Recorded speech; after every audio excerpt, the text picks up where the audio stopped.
Good evening, ladies and gentlemen, and welcome to the Baker Institute. There are many, many reasons why I'm very proud to present the Baker Prize for Excellence in Leadership to this year's recipient, the Right Honourable Brian Mulroney. One reason is because he is perhaps the greatest statesman of our time and the former Prime Minister of Canada. One of those reasons also is because, like I did, he married way above himself. And we are honored that his wonderful wife, Mila, joins us here tonight. So Mila, take a bow. In addition, for decades, I've admired Brian as he guided his country through both tough times and good times. As Canada's Prime Minister, he had a record of taking mighty swings at difficult issues, including issues such as free trade, acid rain, deregulation, South Africa apartheid, and 2 attempts at constitutional reform. He always kept his eye focused on the big picture because, as he once explained, you can't be chasing 15 rabbits, otherwise the public mind cannot follow you. So for a Canadian, I would submit to you that he speaks a lot like a Texan. As the Cold War was winding down, Brian was always there as a steadfast friend of the United States. When Iraq invaded Kuwait in 1990, he strongly supported U.S.-led international efforts to reverse this aggression, supplying Canadian military forces to Operation Desert Storm. When some suggested that it was time for NATO to call it a day after the Soviet Union imploded, his was an active voice for preserving that alliance that had maintained peace in Europe since the end of World War II. So I don't think it's a stretch, ladies and gentlemen, to say that the world changed because of Brian Mulroney's fortitude, his leadership, and his determination. The Canada-U.S. Free Trade Agreement that he and Ronald Reagan created in 1987 led to the historic North American Free Trade Agreement between Canada, Mexico, and the United States that was negotiated under President Bush 41. NAFTA not only increased trade and nurtured relations between the 3 partners, it ushered in a new era of regional and bilateral free trade agreements, which have proliferated even as global trade talks have stagnated. The road to globalization had been opened. Without the leadership of the Prime Minister, the world today would be much flatter and it would be considerably less integrated and prosperous than it is today.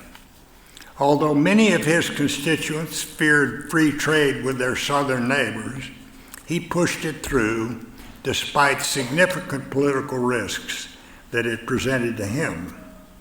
He said, "You accumulate political capital to spend it on noble causes for Canada. If you're afraid to spend that capital, you shouldn't be there." It was a special pleasure for me to work closely with him on that Canada-U.S. Free Trade Agreement when I was Secretary of the Treasury. And when I was Secretary of State, we worked together on strengthening NATO and reversing Iraq's aggression in Kuwait. A gregarious leader with a great sense of humor, keen diplomatic judgment, and sharp political skills, he is a tremendous ally of the United States, and I am honored to add, a close personal friend. It is fitting, I think, that we present the Baker Prize to him tonight because today is the first anniversary of the death of Barbara Bush. The First Lady and her husband were extremely close personal friends with both Brian and Mila. So I suspect that the President and Barbara are up there in heaven right now, looking down on us and wondering why we didn't give him the award many years ago. And so, ladies and gentlemen, it is a great pleasure for me to award the Baker Prize for Excellence in Leadership to a truly great statesman of our time, the former Prime Minister of Canada, the Right Honourable Brian Mulroney. Brian?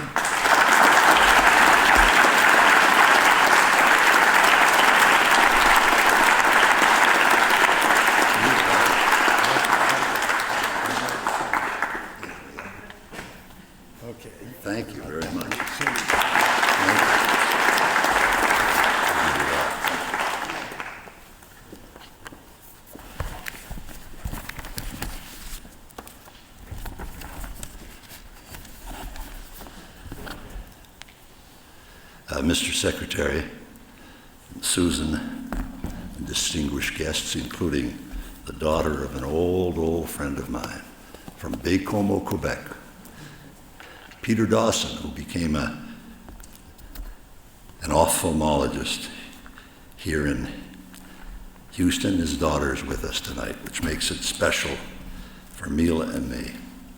And to all of you, thank you for being here.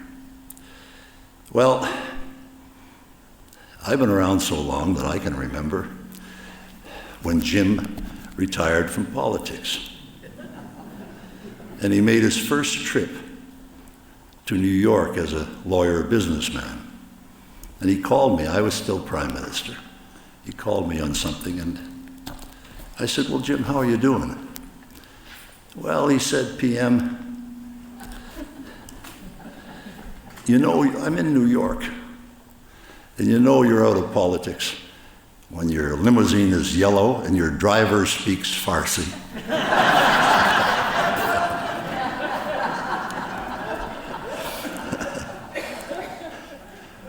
I could have told him that when the first trip that I made when I left office was to Orlando for a board meeting. And I got on a commercial flight, first time in a long time. And we got caught, Northwest Airlines, we got caught in a huge snowstorm outside of Montreal, between Montreal and New York, and we were diverted, of all places, to Detroit. So we got off in Detroit, and I walk up, and there's a woman from Special Services there, and she said, Prime Minister Mulroney, go right over there to that electric cart, and it'll take you to the opposite end of the airport, and you'll make your connecting flight for Orlando. And I said, well, thank you very much. And I head up to a cart that's being guarded by a guy about 18, 6'5", 275 pounds. And just as I approach the cart, a woman who was on the plane with me charges in front of me and says to the guy, I have to have that cart right now. And he says, you cannot have this cart. She said, why not? I said, this cart is reserved for the former dictator from Canada.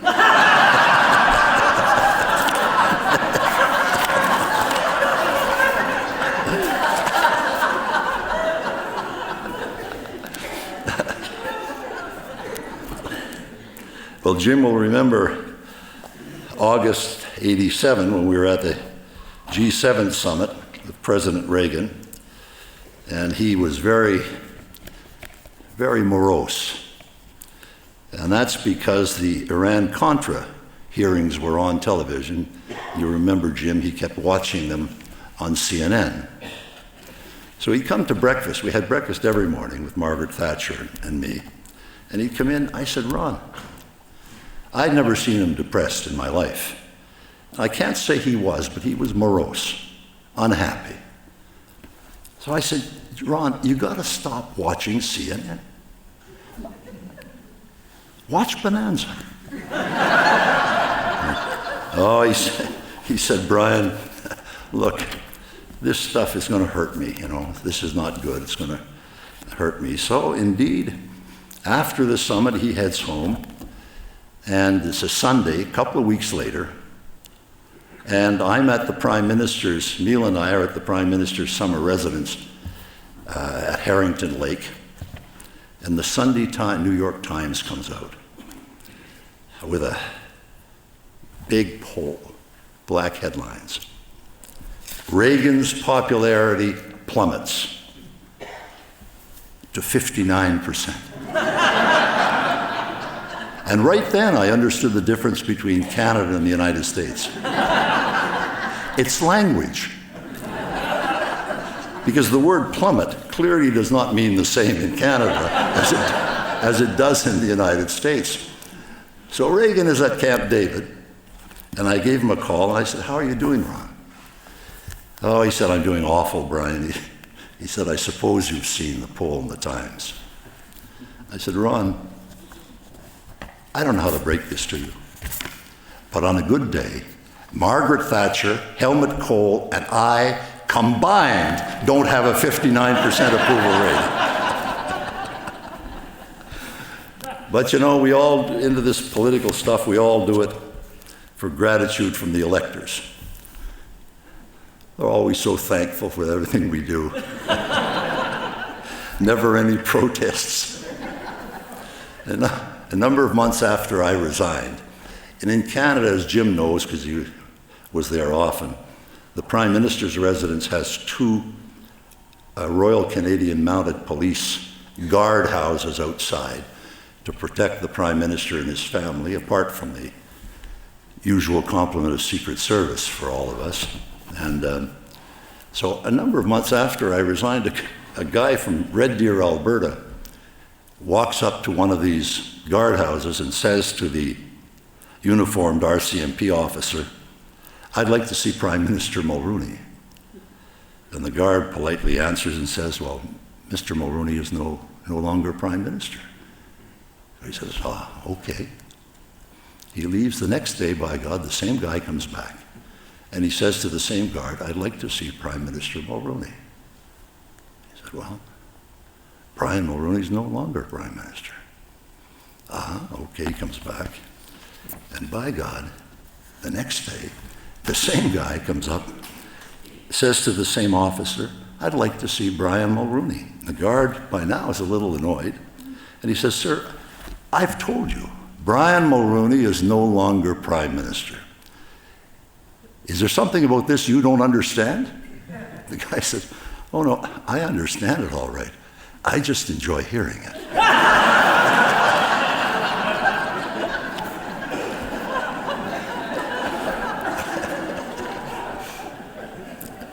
And because Jim, of course, was Secretary of State, I can't begin my remarks without commenting on one of my favorite foreign ministers, who was George Brown in the Wilson government in the United Kingdom. And one day I'm having lunch with Bill Clinton after we had both left office at our favorite restaurant in Manhattan. And Clinton is very upset because the New York Times that same day started another series on Bill, and you know what I'm talking about. And he was really upset. Why the hell are they back at this again? It happened so long ago, and so on. So to make him feel a little better, I said, Bill, look, why are you worried about this? There are no good scandals in the United States or Canada. I mean, we're just as dull as dishwater. Now, if you want a good scandal, go to the United Kingdom. Get on the plane, get off at Heathrow, pick up any tabloid. There on the front page is members of Parliament, cabinet ministers, members of the royal family, everything. Des ménages à deux, des ménages à trois, des ménages à quatre, whatever you want. Now there's real scandals. I said to him, but you know, my favorite was George Brown, who was Foreign Secretary under Prime Minister Wilson. And he loved booze, and he loved blondes. And as Her Majesty's Foreign Secretary, he was able to pursue both around the world. I'm told with some success. And he shows up in Latin America at a huge diplomatic reception, 3 sheets to the wind. And he has a double scotch, and he stands back sipping it against the wall.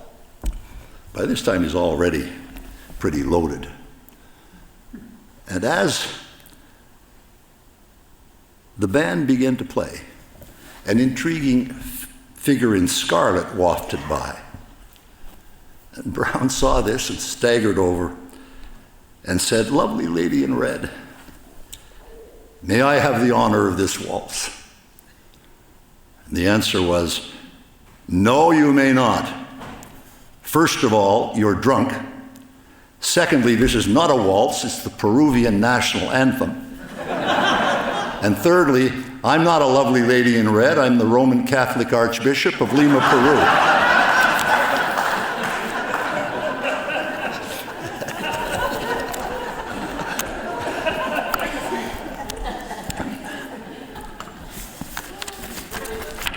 Well, after one has spent considerable time in a leadership role at the G7, NATO, the United Nations, and countless bilateral heads of government meetings, you get to know all the players and all the key aides. For the 9 years that I served as Prime Minister of Canada, my contemporaries were genuinely great leaders, like President Reagan and Bush, Prime Minister Thatcher and Nakasone, Presidents Gorbachev, Mitterrand, Mandela, and Chancellor Kohl. The President of the United States was always the most powerful man in the room and in the world. And sitting next to him was the second most powerful, James Baker. Whether he was Chief of Staff to the President, Secretary of the Treasury, or Secretary of State, every other head of government in the world knew that when dealing with Mr. Baker, it was as if one were speaking to the President himself. So close was their friendship and loyalty, and so strong was their mutual trust and commitment. That's why Jim Baker played such an influential role in American public life for so long. And that's why 50 or 100 years from now, the principal international responsibility of the Prime Minister of Canada will be precisely what it is today: the leadership and management of our relationship with the United States of America. This special relationship of two great nations is based on shared fundamental values, liberty and democracy, and we did not hesitate to defend them from attack. There are reminders of that from the trenches of one war to the beaches of the next, places inscribed in the history of valor where Canadians and Americans have fought together and Canadians and Americans have died together in the defense of freedom. The handling of this relationship, so indispensable to our economic well-being and national security, requires skill, sensitivity, and an awareness of the nuances of opinion and power in the White House, the Congress, media and interest groups. In other words, our prime ministers must understand the special responsibility that the United States bears in this new international order. No prime minister expressed this better than Lester B. Pearson, who, after winning a Nobel Peace Prize, wrote in his memoirs, "We should exhibit a sympathetic understanding of the heavy burden of international responsibility borne by the United States of America, not of her own imperial choosing, but caused in part by the unavoidable withdrawal of other states from certain of these responsibilities, or, if you prefer, from imperial power and privilege. Above all, as American difficulties increase, and they always shall, we as Canadians should resist any temptation to ever become smug and superior, namely, you are bigger, but we are better. Our own experience as Canadians, as we wrestle with our own problems, gives us absolutely no ground for any such conviction. There's a line from Shakespeare's Measure for Measure that is instructive in this matter. Oh, it is excellent to have a giant's strength, but it is tyrannous to use it as a giant. And that is precisely where a Prime Minister of Canada can play his most important and constructive international role. Having established a relationship of friendship and trust and mutual respect with the President, as Jim Baker can strongly attest to the many meetings where this took place.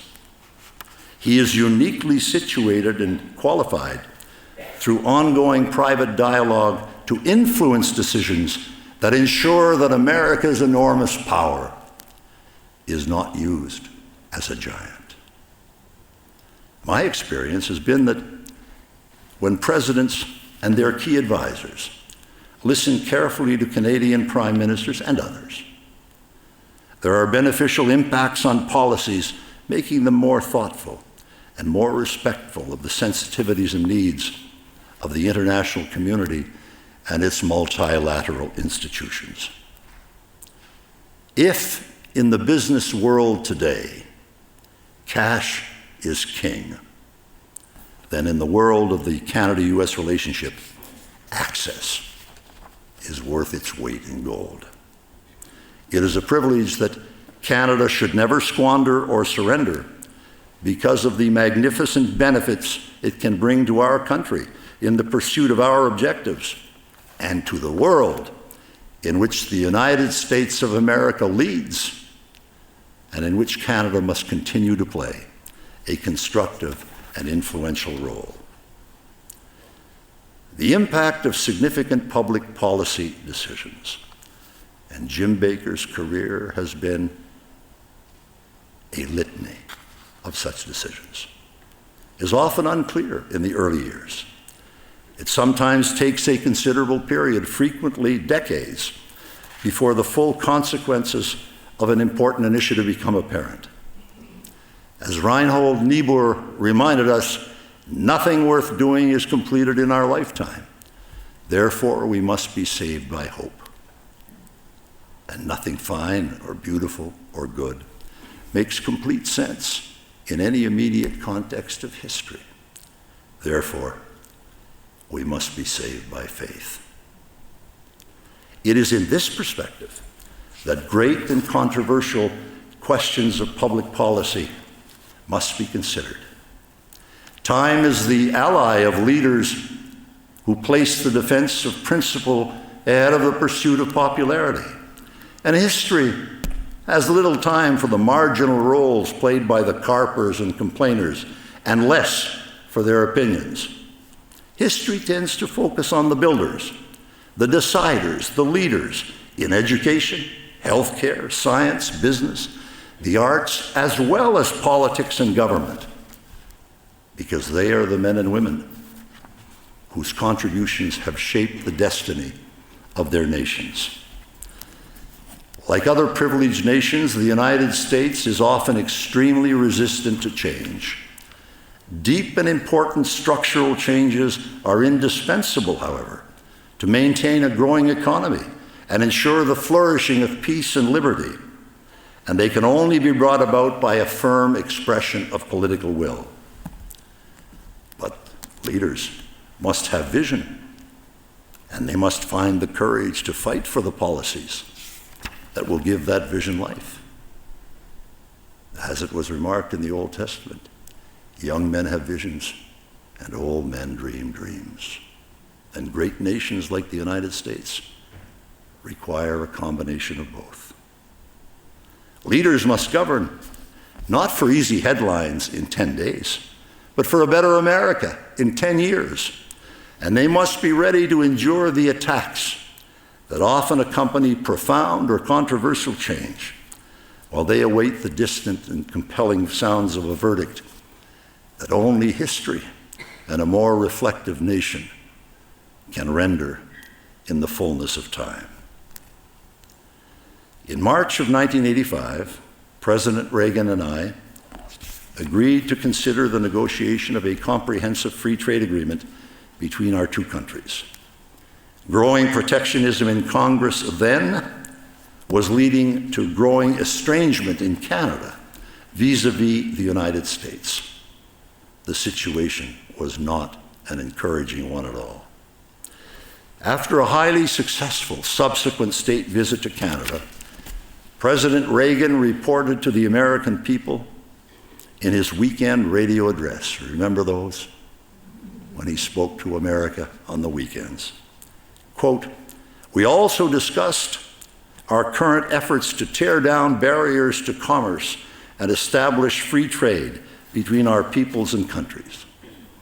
The enthusiastic reception I received from the Canadian Parliament suggests that a free trade agreement between Canada and the United States is an idea whose time has come. I pledge to Prime Minister Mulroney and the people in Canada that we're going to make this visionary proposal of the Prime Minister a reality. We'll do it for the prosperity and jobs it will create in both our countries, but just as important, it will be an example to all the world that free and fair trade and not protectionism is the way to progress and economic advancement." For my part, I had to call and win a general election in 1988 on the free trade agreement. With an economy 1/10 the size of yours, my opposition was ferocious. All opposition parties, interest groups, all the important media leadership, university professors, and so on, rode a wave of anti-Americanism, saying that Canada would lose its shirt, and that Brian Mulroney loved the Americans so much that he wanted to become governor of the 51st state. My response was that the campaign results would prove that there are not enough anti-Americans in Canada to elect a dog catcher, let alone a prime minister, and that if I put the question straight to the Canadian people, they would vote for free trade because it was in the interests of Canada and the United States. And we won a huge majority. So my government was reelected with another overwhelming majority in Parliament, and the free trade agreement was signed by President Reagan and myself on January 1st, 1989. So what happened? Well, before answering that question, let me state firstly that there would have been no free trade agreement at all to campaign on or to fight about without Jim Baker. After 2 years of effort, negotiations between our countries had hit an absolute dead end. And in frustration, I called our negotiating team home. I then told President Reagan that he urgently needed a skilled problem solver to pull this one out of the fire, and we both quickly agreed that Jim Baker was the only person who fitted that bill. Jim took it on, and listen to this. At the same time, the same 10 days, he had World Bank and IMF meetings going on in Washington at that same time, in which he had to play an absolutely key role. He nevertheless found the time to direct and maneuver his side to the conclusion of a win-win deal, a complex trade agreement, the largest in the history of the world, within a week. So I am here to tell you tonight that this trillion-dollar agreement would never, ever have taken place without the resolve and the spectacular leadership of Secretary Jim Baker.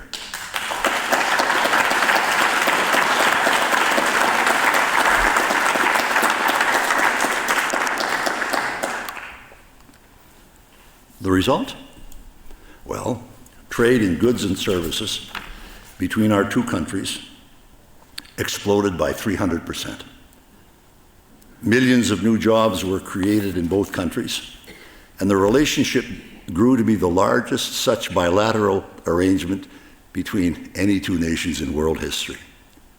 $2 billion a day, with trade approaching $700 billion a year.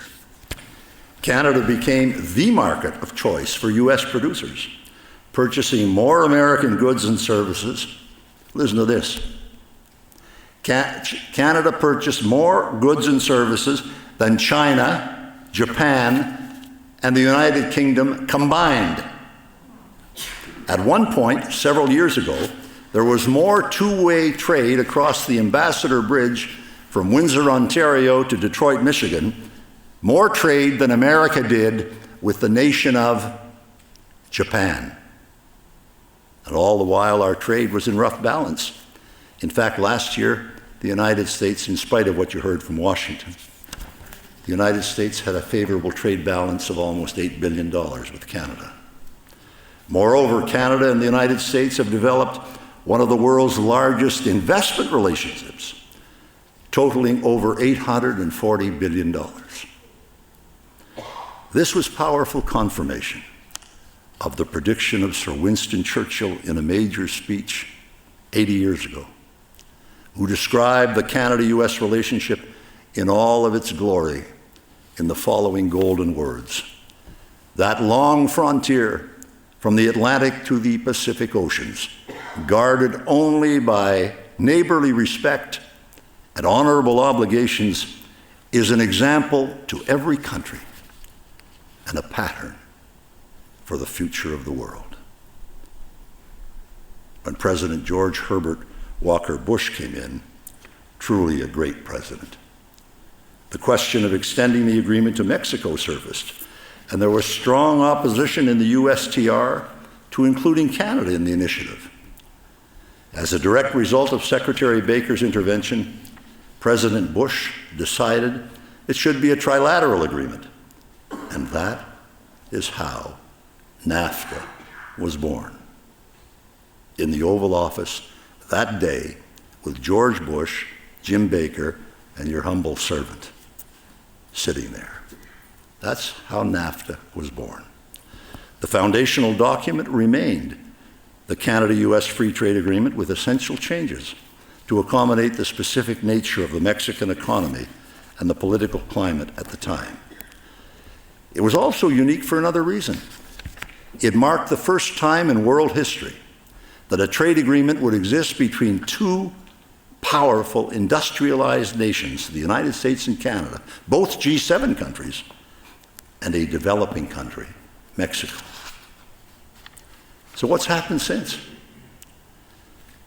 Well, NAFTA now constitutes, again in spite of the criticism that you hear sometimes from Washington, NAFTA, with 500 million people, is now the largest, richest, and most dynamic free trade area in the world, with a combined GDP of almost $22 trillion a year.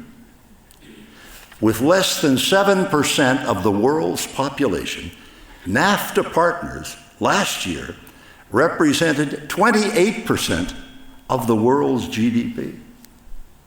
55 million new jobs have been created in the NAFTA countries since the signing of the treaty, most of them in the United States, with many jobs coming from trade and investment with your NAFTA partners and vice versa. NAFTA did not just happen by accident. It's the result of the leadership and vision of four great American leaders: Ronald Reagan, George Bush, Bill Clinton, and Jim Baker. I was privileged to know and work closely with all four. They knew that such instruments are much more than documents for accountants to appraise and determine which country gained a little in agriculture compared to another which benefited a little from automotive parts and another from energy exports. They understood that such trade arrangements are a vital constituent part of an enlightened foreign policy, not isolated variables to be picked apart and analyzed on a profit and loss basis. Such agreements succeed only when all parties benefit. And who can deny that this was the case here? You know, when fear and anger fuel public debate, history teaches us that protectionist impulses can easily become a convenient handmaiden. But history also demonstrates in Europe and North America and throughout Asia that the best antidote to protectionism is more liberalized trade, not less, that stimulates both economic growth and stronger employment for your children and grandchildren. As President Reagan said, we should always remember protectionism is destructionism. Such far-sighted and generous U.S. leadership gave the world, for example, the Marshall Plan, in which colossal U.S. investments were made after the war to resurrect a Europe defeated and destroyed by World War II. Who today would argue that this was an improvident course for the United States, inasmuch as it has ensured the creation of a united Europe, democratic, prosperous, and free from national hostilities, certainly for the first time in modern history, thereby contributing greatly to the national security of the United States of America and its allies. I have always believed that the United States of America is the greatest democratic republic that God has ever placed on the face of this earth. Canada is highly privileged to have the United States as a neighbor and friend, and the United States should thank its lucky stars every day that it has Canada on its northern border.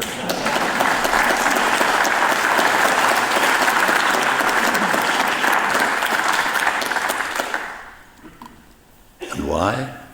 Because this is the most successful and peaceful bilateral relationship in world history.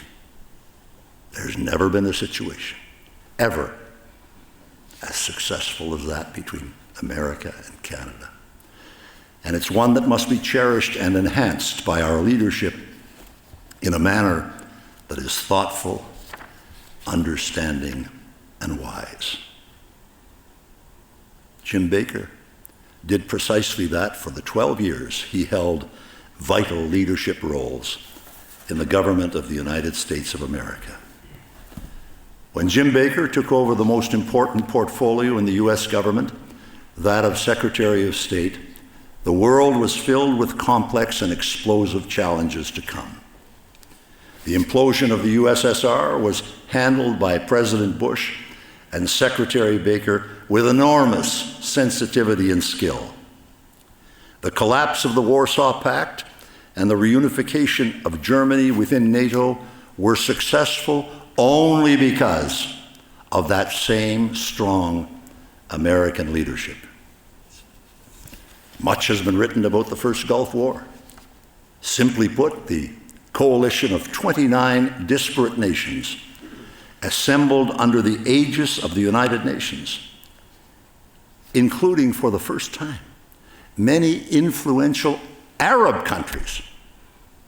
And if you don't think that was tough to do, just think about it for a second. This was led by the United States and will rank with the most spectacular and successful international initiatives ever undertaken in modern history, designed to punish an aggressor, defend the cause of freedom, and ensure order in a region that had seen too much of the opposite for far too long. While President Bush was the commander-in-chief, directing strategy and making decisions in the war from Washington, Jim Baker was his indispensable diplomatic right-hand man, flying from capital to capital continuously around the world to ensure its flawless execution. And the icing on the cake was that they actually persuaded the Allies, and not Mexico, to pay for it. How do you like them apples? And how do I know this? Because I was there to see it happen. Last December 31, in a major editorial called A Changing of the Guard, the New York Times did an extraordinary analysis of the fabled foreign policy leaders, Democrats and Republicans, in America for the last 50 years. It related the accomplishments of Henry Kissinger, George Shultz, James Baker, Colin Powell, Richard Lugar, Madeleine Albright, Sam Nunn, William Perry, and Lee Hamilton, giants all. And how was Jim Baker's contribution described? Well, like this, and I quote, "Then there is James Baker, the former Treasury Secretary and White House Chief of Staff, who, empowered by President George Herbert Walker Bush, was arguably the best Secretary of State in the modern age." Let me repeat that. James Baker was arguably the best Secretary of State in the modern age, playing pivotal roles in German reunification, the peaceful collapse of the Soviet Union, and the 1991 Madrid Peace Conference that brought Israelis and Arabs into direct talks for the very first time. That one paragraph summarizes accurately, in my judgment, the powerful leadership role played by Jim Baker in securing for America and her allies peace and prosperity around the world.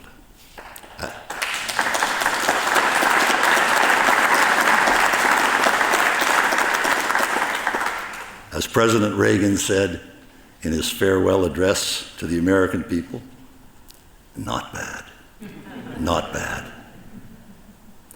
In his dealings with foreign leaders, Jim Baker was always direct, respectful, humorous, brilliant, and tough as nails. He knew precisely what the U.S. needed and wanted, but he knew as well that his interlocutor needed to walk away with something of significance too, and with his dignity fully intact. And he always did. While pursuing U.S. objectives with strength and vigor, Jim Baker never hesitated, as the French say, il faut mettre de l'eau dans son vin.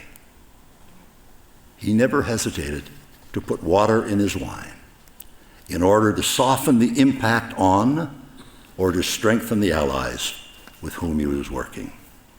That is why U.S. alliances around the world were uniquely powerful and unassailable, and why Allied leaders knew that while Jim Baker and the presidents he served were in office, America would always have their backs because their word was true and their friendship was cast in concrete.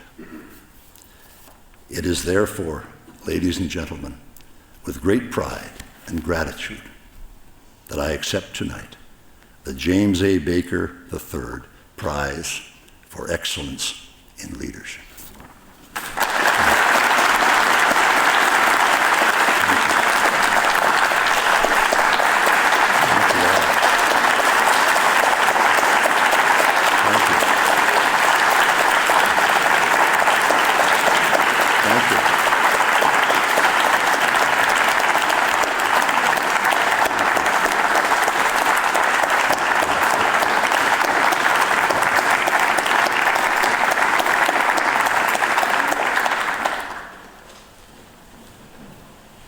Well, I guess there's time for a question period. I should tell you that saying something like this about Jim reminds me of a comment by Henry Kissinger when Kissinger said something and Henry was kind of challenged a little bit by somebody in the audience. Kissinger said, "Well, in this case, my opinion has the added advantage of being true." So if there are any questions, I'll be happy to. Yeah, yes, sir. We could get a show of hands how many Canadians are here. Pardon me? I wonder if we could get a show of hands of how many Canadians are here tonight. Well, there's one here. Oh, my goodness, we're doing well. We're doing well. Yeah.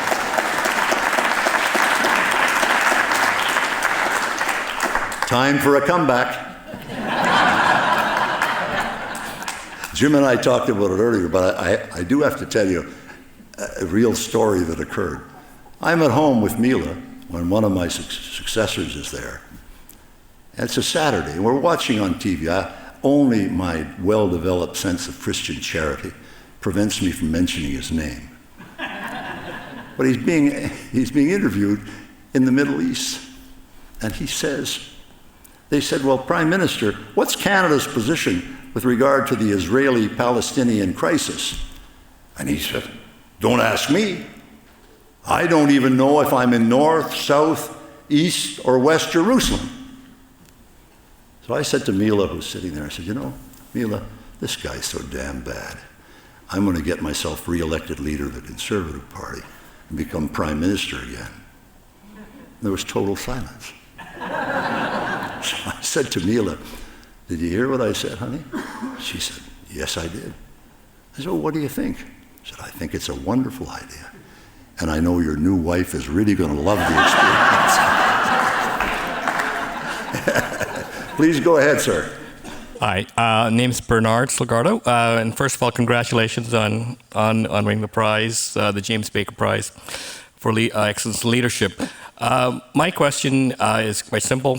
You talked very highly about the U.S.-Canadian special relationship. Could you comment on the state of that relationship today? I'm sorry, I can't hear you.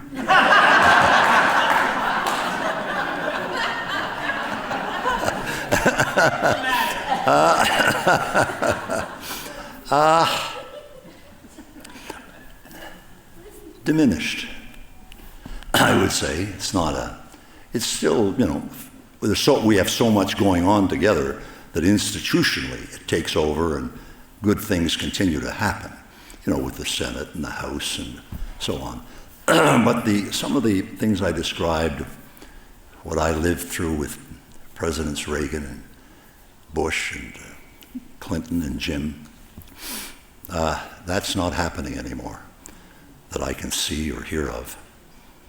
It's a different world out there, and when I was young, I always had a perception of America and the United States of a certain way, and when I became Prime Minister and would go to the Oval Office regularly and see everybody, it turned out to be true.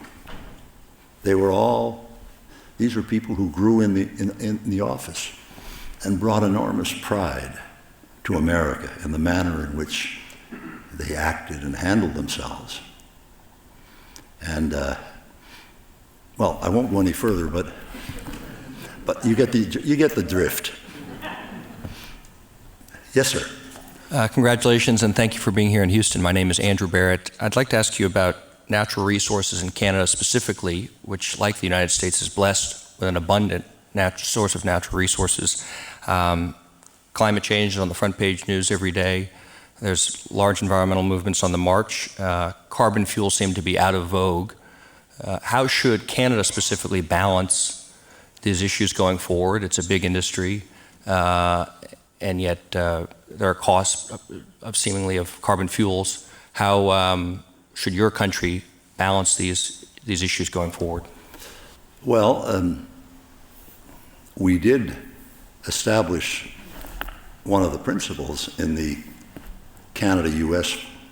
Acid Rain Treaty, where acid rain was killing all the lakes and streams and rivers in the northeastern United States and across 4 provinces in Canada. We're getting 150,000 lakes had been killed already. President Bush decided he was going to do something about it after I had harassed him for as long as I could. And he decided he was going to do something about it. And Jim Baker was involved, and we established prices on Canadian polluters who were polluting, and Americans, and we got rid of acid rain. You don't hear acid rain mentioned anymore in Canada because it doesn't exist. Now, our problem in Canada with regard to our natural resources and is that we don't have the pipelines to get them out. And the pipelines are being obstructed by the environmentalists, by the Aboriginals, and by some of the provinces. So my suggestion would be, look, you get everybody together after you've figured out, like we did in free trade, which was a highly complex thing, and you can see from the results how beneficial it was. and you get them together, and you say, look, the Aboriginals have important rights, and here's what we're going to do for them. The environmentalists have a point of view, and here's how we're going to accommodate that. And the provinces, we're going to share in the revenues as well with them in the following way. And I, as Prime Minister, am going to build a pipeline west, east, and south. And they say, well, no, you can't do that. We're not going to let you do it. All right, I'm going to pull the plug and call a general election, as I did on free trade. And we'll let the Canadian people decide. Are we going to have 175 billion barrels of oil in Alberta in the ground for 1,000 years? Or are we going to do something about it? The third largest reserve in world history is right there, and we can't move it. So there's a big challenge, and I think the answer is, which I kind of talked about a little bit tonight, is leadership. You know, our friend Clinton once said, leadership is the capacity to look around the corner of history just a little bit. Well, that's what George Bush did. That's what Jim Baker did on all of these challenges. They looked around the corner of history, and what did they see? They saw a calamity unless they intervened, and they persuaded the rest of the world to join America. It's a different level of a problem, different kind of problem, but the answer is the same. Leadership. As Jim said in his introduction, I've always contended, if you're in politics to be popular, good luck to you. You'll be popular. You can give away the store and make everybody happy. And 25 years later, they're going to say, what the hell did he do? The answer is you acquire political capital in election campaigns and what have you. In 1984, I won the largest victory in the history of Canada. And then in the second one, I became the first Conservative leader in 100 years to win back-to-back majority governments. So I'm sitting there with all of this popularity. What am I going to do, hoard it? No, I spent it. I spent it in great causes for Canada. The result was Neil and I had to avoid tomatoes being thrown at us for a number of years. But today we can look back on our service and say, hey, we did what we thought was right. So what's lacking in this thing right now is leadership. Thank you. Okay. One last question. Okay, Dave Hansen from the MIT Enterprise Forum. I really enjoyed your comments tonight, and I appreciate your coming. My question is, people here in the United States, I think, are very fearful of all the changes. They've seen factories close, jobs change. Part of that is due to, some of it going outside the United States, but a lot of it is also due to automation. If I look at more automation, and particularly artificial intelligence, it has the potential to significantly impact the workforce in the United States, whether it's truck drivers and self-automated vehicles, or just even white-collar jobs.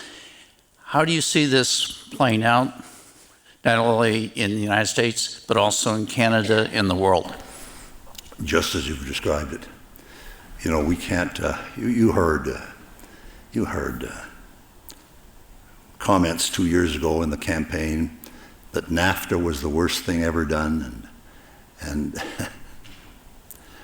look, how do you have an unemployment rate at 3.8%, the lowest in 60 years, if your international trade agreements have not brought you enormous amount of prosperity, which they have? So NAFTA was good. Some jobs were lost by dislocation. There was some movement to Mexico. But I want to point out something on that, and this is the time, I think, to do it. Mexico was kind of like a basket case then. George Bush predicted that if NAFTA was as successful as the Canada-United States Free Trade Agreement, one day, 25 years later, and it's just about now, that NAFTA would have brought to the northern tier of Mexico such a degree of prosperity that more Mexicans would be going home, for example, than coming to the United States. And last year, that's exactly what happened. Because of the prosperity that was brought there, which would never have occurred if George Bush and Jim Baker had not said, we're going to do this. Not only is it good for the United States, it's good for our great neighbor Mexico. They knew what they had going up north, which was a bonanza for both of us. Now it was going to be trilateral. That's visionary leadership. When you see beyond, as I said, a little bit of automotive parts here and agriculture there and who won and who lost. This is part of the vision of the United States, what made it so great. So I think this is going to be a continuing problem.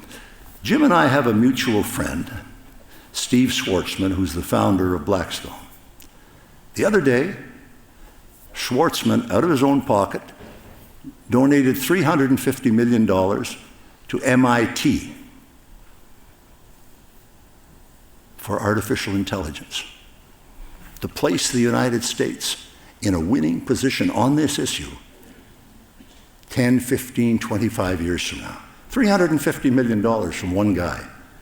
And that, of course, will be matched and so on. The answer is research, development, scholarship, investment in universities, and technical schools that is going to make this possible.